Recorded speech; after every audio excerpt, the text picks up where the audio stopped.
One India Kannada YouTube ಚಾನಲ್ಗೆ ಸ್ವಾಗತ. ನಾನು ಸಂದೀಪ್. IPL 10ನೇ ಆವೃತ್ತಿಯ 12ನೇ ಪಂದ್ಯ ಇಂದು ಬೆಂಗಳೂರು ಮತ್ತು ಮುಂಬೈ ತಂಡದ ನಡುವೆ ನಡೆಯುತ್ತಿರುವಂಥದ್ದು. ಈ ಒಂದು ಪಂದ್ಯ ಬೆಂಗಳೂರಿಗರಿಗೆ ಸಂತಸವನ್ನು ತರುವಂಥ ವಿಷಯ. ಏನಕ್ಕೆ ಅಂದರೆ ನಮ್ಮ ವಿರಾಟ್ ಕೊಹ್ಲಿ ಅವರು ಬೆಂಗಳೂರು ತಂಡಕ್ಕೆ ವಾಪಸ್ ಆಗ್ತಾ ಇದ್ದಾರೆ. ಹೌದು, ಈ ಬಗ್ಗೆ BCCI ಅಫಿಷಿಯಲ್ ಆಗಿ ಅನೌನ್ಸ್ ಅನ್ನ ಮಾಡಿದೆ. ಇದರ ಜೊತೆಗೆ AB ಡಿವಿಲಿಯರ್ಸ್ ಕೂಡ ಟ್ವಿಟರ್ನಲ್ಲಿ ಟ್ವೀಟ್ ಅನ್ನ ಮಾಡಿದ್ರು ಮತ್ತು ಸ್ವತಃ ವಿರಾಟ್ ಕೊಹ್ಲಿ ಅವರು ಕೂಡ ವಾರದ ಹಿಂದೆ ಇದ್ರ ಬಗ್ಗೆ ವಿಷಯವನ್ನ ತಿಳಿಸಿದ್ರು. ಇದರಿಂದ ನಮ್ಗನ್ಸುತ್ತೆ ಈ ಒಂದು ಬೆಂಗಳೂರಿನ ಆಟ ಈಗ ಶುರು ಆಗುತ್ತೆ ಅಂತ. ವಿರಾಟ್ ಕೊಹ್ಲಿ ಅವರ ನಾಯಕತ್ವದಲ್ಲಿ ನಮ್ಮ ಬೆಂಗಳೂರು ತಂಡ ಯಾವ ರೀತಿ ಪರ್ಫಾರ್ಮೆನ್ಸ್ ಮಾಡುತ್ತೆ ಅಂತ ಎಲ್ಲರಲ್ಲೂ ಒಂದು ಕುತೂಹಲ ಇದ್ದೇ ಇದೆ.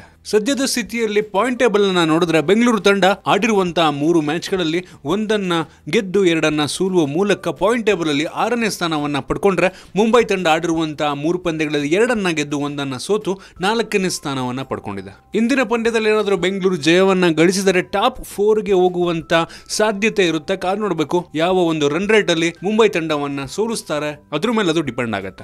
ಇನ್ನು ಬೆಂಗಳೂರು ತಂಡದಲ್ಲಿ ಯಾವ ಆಟಗಾರರು ಆಡುವಂತ ಸಾಧ್ಯತೆ ಇದೆ ಅಂತ ನಾವು ನೋಡೋದಾದ್ರೆ, ಕ್ಯಾಪ್ಟನ್ ಆಗಿ ವಿರಾಟ್ ಕೊಹ್ಲಿ ಅವರು ಆಡ್ತಾರೆ, ಮತ್ತೆ ಕ್ರಿಸ್ ಗೇಲ್ ಆಡಬಹುದು, AB ಡಿವಿಲಿಯರ್ಸ್ ಆಡಬಹುದು, ಕೇದಾರ್ ಜಾಧವ್ ಅವರು ವಿಕೆಟ್ ಕೀಪಿಂಗ್ ಅನ್ನ ಮಾಡ್ತಾರೆ, Shane Watson, Mandeep Singh, Stuart Binny ಅಥವಾ ಪವನ್ ನೇಗಿ ಅವರು ಆಡುವ ಸಾಧ್ಯತೆ ಇದೆ. ಮತ್ತೆ ಇಕ್ಬಾಲ್ ಅಬ್ದುಲ್ಲಾ, ಟೈಮನ್ ಮಿಲ್ಸ್, ಚಾಹಲ್, ಶ್ರೀನಾಥ್, ಅರವಿಂದ್ ಅಥವಾ ಅಂಕಿತ್ ಚೌಧರಿ ಅವರು ಆಡಬಹುದು. ಈ 11 ಜನ ಈ ಒಂದು RCB ತಂಡದಲ್ಲಿ ಆಡುವಂತ ಸಾಧ್ಯತೆ ಇದೆ. ಮುಂಬೈ ಮತ್ತು ಬೆಂಗಳೂರು ತಂಡ ಒಟ್ಟಾರೆ 19 ಬಾರಿ ಮುಖಾಮುಖಿಯಾಗಿದ್ದು, ಅದರಲ್ಲಿ ಮುಂಬೈ ತಂಡ 11 ಬಾರಿ ಜಯವನ್ನ ಗಳಿಸಿದ್ರೆ ಬೆಂಗಳೂರು ತಂಡ 8 ಬಾರಿ ಜಯವನ್ನ ಗಳಿಸಿರುವಂತದ್ದು. ಇನ್ನು ಈ ಒಂದು ಪಂದ್ಯದ ವಿಶೇಷತೆಯನ್ನ ನೋಡಿದ್ರೆ, ಮುಂಬೈ ಇಂಡಿಯನ್ಸ್ ತಂಡ ಬೆಂಗಳೂರಿನ ವಿರುದ್ಧ ಆಡುವಾಗ ಆಡಿರುವಂತಹ 7 ಪಂದ್ಯಗಳಲ್ಲಿ 6 ಮುಂಬೈ ಇಂಡಿಯನ್ಸ್ ಜಯವನ್ನ ಗಳಿಸಿದ್ದಾರೆ. ಇನ್ನು ವಿರಾಟ್ ಕೊಹ್ಲಿ ಅವರು ಕಳೆದ ಸೀಸನ್ ನಲ್ಲಿ ಆಡಿದ್ದಂತ 16 ಇನ್ನಿಂಗ್ಸ್ ಗಳಲ್ಲಿ 11 50ಗಳನ್ನ ಬಾರಿಸಿದ್ರು.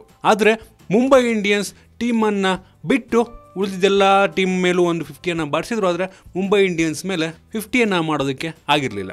ಇವೆಲ್ಲ ಒಂದು ರೀತಿ ವಿಶೇಷತೆ ಅಂತ ಹೇಳ್ಬೋದು ಈ ಒಂದು ಮುಂಬೈ ತಂಡದ ವಿರುದ್ಧ. ನಿಮಗೆ ಅನಿಸುತ್ತೆ ಈ ಒಂದು ಪಂದ್ಯದಲ್ಲಿ ಯಾವ ತಂಡ ಜಯವನ್ನು ಗಳಿಸುತ್ತೆ? ಮುಂಬೈ ಜಯ ಗಳಿಸುತ್ತಾ ಅಥವಾ ಬೆಂಗಳೂರು ಜಯ ಗಳಿಸುತ್ತಾ?